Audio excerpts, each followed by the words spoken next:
T shirt मोड़ने का तेज साफ तरीका। 2. शर्ट फोल्डिंग का तरीका, एकदम साफ और कॉलर सुरक्षित।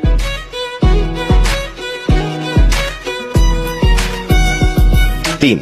फोल्डिंग अंडरवियर, स्त्री पुरुषों के आसानी से मिलते हैं और निजी रखते हैं।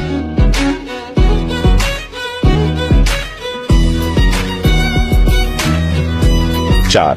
स्वेटर फोल्डिंग, आसानी से छोटा तकिया।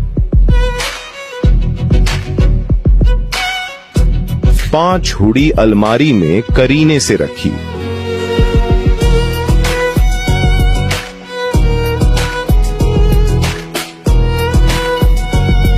6.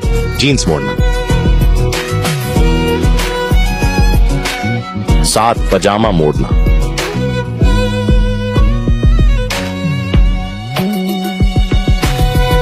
8. छोटे पफर जैकेट फोल्ड करना। छोटी लड़कियों ध्यान दें, यह तरीका तेज, आसान और जगह बचाने वाला है। अब बिखरी अलमारियां नहीं। 9. लंबे कोट मोड़ना। जब अलमारी भर जाए मेरी तरह मोड़े, अगले साल नए जैसे दिखेंगे। 10.